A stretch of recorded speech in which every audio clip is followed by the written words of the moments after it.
নমস্কাৰ জনাইছোঁ সকলোকে। আশা কৰোঁ আপোনালোক সকলো ভালে আছে আৰু ভালদৰে পঢ়া শুনা কৰি গৈ আছে।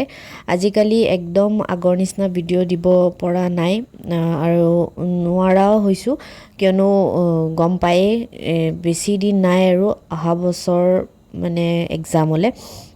এইটো বছৰ যাবলৈ হৈছে আৰু 2 মাহহে আছে। কেনেকৈ সময়বিলাক গুচি যায় ধৰিবই নোৱাৰি। সেইকাৰণে আৰু সময় নোহোৱা হৈছে আৰু পঢ়াত বেছি লাগি আছোঁ। এইটো কাৰণে আৰু ভিডিঅ' এইবোৰ বনোৱা নাই।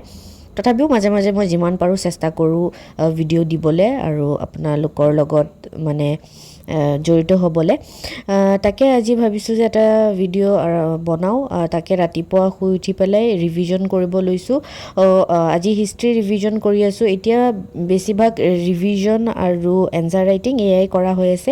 তাকে এইখিনি কৰি ল'লোঁ, 2 ঘণ্টামান ৰিভিজন কৰি ল'লোঁ। কৰি পেলাই তাৰপিছত ব্ৰেকফাষ্ট কৰিব লৈছোঁ। আজি মানে ৰাতিপুৱা মানে একো খাবলৈ মন যোৱা নাই, যিহেতু এইকেইদিন গা বেয়া হৈ আছিলে আৰু গা বেয়াত একো খাবলৈও মানে মুখত একো টেষ্ট নলগা নিচিনা হৈছে। তাকে এতিয়া মেগী বনাই ল'লোঁ আৰু মেগীত এনেকৈ কেঁচা জলকীয়া এক খোপা দি লৈছোঁ আৰু কণী 2টা বইল কৰি এইফালে চিপছো লৈ ল'লোঁ। তাকে এইখিনি খাই লৈ পেলাই আকৌ ৰিভিজন কৰিব ল'লোঁ। ৰিভিজন মানে এতিয়া মই NCERT অলপ হিষ্ট্ৰীৰ পঢ়ি আছিলোঁ।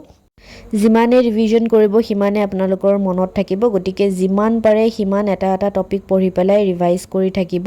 ময়ো তেনেকেই কৰি আছোঁ আৰু এতিয়া এইকেইদিন ধৰি লিখোঁ আৰু পঢ়োঁ লিখোঁ সেয়াই হৈ আছে। নোট বহুতখিনি বাৰু বনোৱা হৈয়ে গৈছে। ইমান মানে যিহেতু বহুতকেইটা ছাবজেক্ট কমপ্লিট হৈছেই, সেইটো কাৰণে নোটছো তেনেকৈ বনোৱা হৈছে আৰু তেনেকৈ পঢ়ি আছোঁ আৰু তাৰপাছত মই এতিয়া মেইনছৰ কুৱেশ্যন পেপাৰখিনি চালোঁ। এইবাৰ হৈ যোৱা এইকেইদিন 11, 12, 13 যি এক্সাম হৈ গ'ল মেইনছৰ APSC, তাৰে কুৱেশ্যন পেপাৰকেইটা চাই আছোঁ। ডাউনলোড কৰি লৈছোঁ। প্ৰথম দিনাখন এছে পেপাৰখনে যি চাইছিলোঁ, বাকীকেইখন তেনেকৈ চোৱাই নাই, কি আহিছে কি নাই। তাকে ভাবিছোঁ যে আজিৰ পৰা অলপ লিখিবলৈ চেষ্টা কৰোঁ এখন পেপাৰ মানে কি যেইটা এদিনত যিমানটা পাৰোঁ আৰু এতিয়াতো আৰু পটককৈ নোচোৱাকৈ লিখিব নোৱাৰোঁ, চাই লিখিম বাৰু, কিন্তু চেষ্টা কৰোঁ যাতে লিখিবলৈ, যিহেতু আগৰ ইয়াৰৰ কুৱেশ্যন পেপাৰবিলাকো মই ছল্ভ কৰিছোঁ। সেইটো কাৰণে ভাবিছোঁ যে এইবাৰ হৈ যোৱা কেইখনো আজিৰ পৰা লিখা আৰম্ভ কৰিম। গতিকে কুৱেশ্যন পেপাৰখিনি গোটেইখিনি ডাউনলোড কৰি ল'লোঁ আৰু আপোনালোককো দেখুৱাই দিছোঁ যে এইখিনি কুৱেশ্যন পেপাৰ, আৰু আপোনালোকেও ডাউনলোড কৰি ল'ব আৰু চাব কেনেকুৱা ধৰণৰ আহিছে, তেতিয়া এটা আইডিয়া পোৱা যাব আৰু আপোনালোকেও ভালকৈ মানে গম পাব আৰু কেনেকৈ কি আহিছে। আৰু প্ৰিভিয়াছ ইয়াৰ কুৱেশ্যন পেপাৰবিলাকতো মেইনেই হয়, সেয়া কৰিবই লাগে, তেতিয়াহে গম পোৱা যায় কেনেকুৱা ধৰণৰ কি আহে। তাকে এতিয়া মই গোটেইকেইখনে চাই পেলালোঁ, এদিনতে মই গোটেইকেইখন পঢ়ি পেলালোঁ, কি আহিছে কি নাই, কিন্তু লিখিম আৰু তেনেকৈ ছিষ্টেমত। আজি ভাবিছোঁ হিষ্ট্ৰীৰ কি আহিছে তেনেকৈ মিলাই পেলাই লিখিম। তাকে এইখিনি এতিয়া চালোঁ আৰু তাৰপিছত ক্লাছ আছিলে, ক্লাছ কৰিলোঁ। ক্লাছ কৰি পেলাই অলপ ৰেষ্ট কৰি পেলাই আবেলি এতিয়া নিউজ পেপাৰ এনালাইচিছৰ যিটো ভিডিঅ' সেইটো কৰিব লৈছোঁ।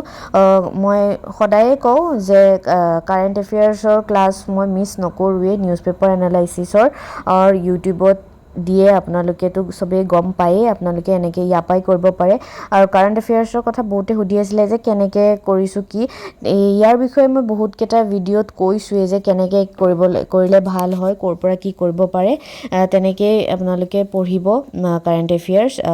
এতিয়া মই কপিখন ওলাই লৈছোঁ, যিহেতু মই কাৰেণ্ট এফেয়াৰ্ছত যিটো কুৱেশ্যন দিয়ে সেইটো ছল্ভ কৰি পেলাই পঠাওঁ, গতিকে বহিবিলাক মানে ৰেডি কৰি লৈছোঁ আৰু তাৰপিছত অলপ ৰেষ্ট কৰি চাহ তাহ খালোঁ। খাই বৈ ৰাতি এতিয়া 10টাই বাজিলে বিৰিয়ানী খাবলৈ লৈছোঁ, যিহেতু এইকেইদিন গা বেয়া হৈ আছিলে আৰু মুখত একো টেষ্ট নালাগে, সেইটো কাৰণে বিৰিয়ানী আনিব দিলোঁ আৰু মোৰ খাওঁতে দেৰিয়ে হৈ গ'ল। তাকে এয়া ৰেডি কৰি লৈছোঁ ওলাই পেলাই। আৰু মোৰ গা বেয়া যদিও লগতে বিৰিয়ানীও লৈছোঁ আৰু ঠাণ্ডাও লৈ লৈছোঁ। উপায় নাই, বহুত দিন ধৰি গৰম পানী খাই মানে মোৰ কিবা লগা হৈছে। এতিয়া মই বিৰিয়ানীৰ লগত ঠাণ্ডাও অকণমান লৈ লৈছোঁ, তাৰপিছত আকৌ গৰম পানী খাই দিম, এয়াই হৈ আছে মোৰ। উপায় নাই, কি কৰিম আৰু, মন যায় যিহেতু, মন গ'লেতো আৰু সেয়াই মাজে মাজে চলি যায় আৰু এনেকেই। তাৰপাছত ভাবিছোঁ যে এতিয়া আৰু নতুন একো নপঢ়োঁ, যিহেতু এতিয়া নতুন কিবা পঢ়িলে মোৰ মনতো নাথাকিব, ৰাতি 11টা বাজিব হৈছে। সেইটো কাৰণে এতিয়া মই অলপ মেথছ প্ৰেক্টিছ কৰি আছোঁ।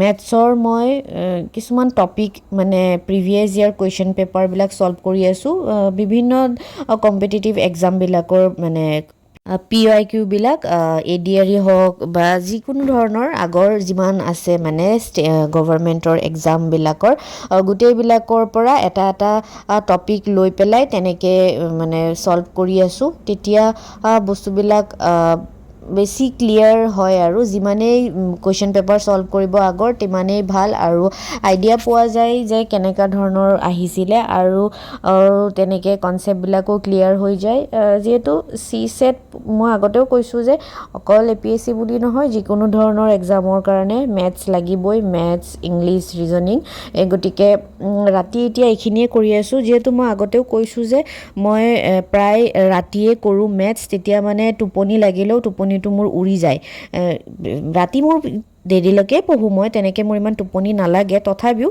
মই যিমান পাৰোঁ মই ৰাতিয়ে মানে মেথছটো কৰোঁ আৰু সেইটো কাৰণে এতিয়া সেইখিনিকে কৰি আছোঁ আৰু থুলমূলকৈ এনেকৈ দেখুৱালোঁ দিনটোৰ মই কি কি কৰিছোঁ কি কি পঢ়িছোঁ ক্লাছবিলাক আৰু দেখুৱাই নাথাকোঁ ক্লাছ কৰাৰ টাইমত বাকীখিনি সময় চেষ্টা কৰিছোঁ দেখুৱাবলৈ আশা কৰোঁ ভাল পালে পুনৰ এটি ভিডিঅ'ৰ সৈতে জল্দি লগ পাম তেতিয়ালৈকে সকলো ভালে থাকক সুস্থ থাকক আৰু ভিডিঅ'টো চোৱাৰ বাবে বহুত বহুত ধন্যবাদ বাই